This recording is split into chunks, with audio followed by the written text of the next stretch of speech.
మనం రాసే కోడ్ని మిషన్ కోడ్కి కన్వర్ట్ చేస్తుంది. బట్ డిఫరెన్స్ ఏంటంటే కంపైలర్ వచ్చేసరికి హోల్ స్క్రిప్ట్ని ఒకేసారి మిషన్ కోడ్గా కన్వర్ట్ చేస్తుంది.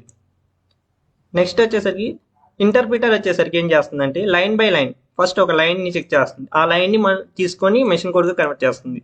నెక్స్ట్ సెకండ్ లైన్ని మిషన్ కోడ్గా కన్వర్ట్ చేస్తుంది. అలా లైన్ బై లైన్ని చెక్ చేసుకుంటూ కన్వర్ట్ చేస్తుంది నార్మల్ కోడ్ని మిషన్ కోడ్గా. దీనివల్ల మనకి యూజెస్ ఏంటంటే ఎక్కడ ఎర్రర్స్ ఉన్నా సంథింగ్ వెరీ ప్రోగ్రామ్ అనేది డిఫికల్ట్గా ఉండదు, ఎక్కడ ఎర్రర్స్ ఉన్నా అప్పుడే అర్థమైపోయింది కదా అని అలా యూజెస్ ఉంటాయి ఇంటర్ప్రిటర్ ద్వారా. నెక్స్ట్ ఆబ్జెక్ట్ ఓరియంటెడ్ అంటే డేటా అనేది సేఫ్గా ఉంటుంది. మనకి ఇది ఊప్స్ కాన్సెప్ట్ వచ్చినప్పుడు బాగా అర్థమైంది, చెప్తాను నెక్స్ట్ వీడియోస్లో.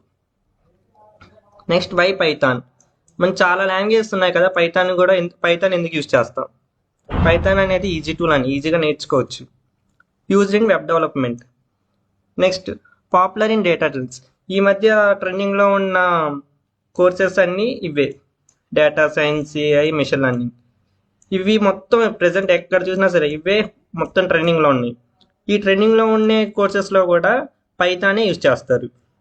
బీయింగ్ డైనమికల్లీ టైప్డ్ అంటే ఏంటి? ఇప్పుడు సిఈ అలా తీసుకుంటే మనం ఒక వేరియబుల్లో వాల్యూని డిక్లేర్ చేయాలంటే ఫస్ట్ మనం డేటా టైప్, వేరియబుల్ నేమ్, ఆ వాల్యూ అసైన్ చేస్తాం. కానీ పైథాన్లో ఏంటంటే మనం డైరెక్ట్గా ఈ డేటా టైపు ఇవ్వకుండానే వాల్యూస్ని అసైన్ చేసేవచ్చు. ఏ = 5. పైథాన్ ఏంటంటే ఆటోమేటిక్గా అదే అండర్స్టాండ్ చేసుకుంది, ఓకే యూజర్ ఇచ్చింది ఇంటీజర్ వాల్యూ. నెక్స్ట్ ఏ = something name, okay string, user string ఇచ్చాడు, ఇంకా మనం డేటా టైప్ అనేది డిక్లేర్ చేయవసరం లేదు. సో దానికి మనం బీయింగ్ డైనమికల్లీ టైప్ అంటాం. One of the most scripting language. Next installation of Python.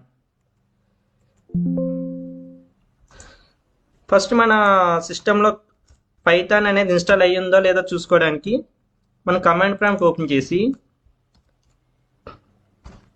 Python అని సెర్చ్ చేస్తే మనకి ఇక్కడ ఒకవేళ ఇన్స్టాల్ అయ్యి ఉంటే వర్షన్ చూపిస్తుంది 3.12.4 అనే వర్షన్ నా సిస్టంలో ఇన్స్టాల్ అయ్యి ఉంది.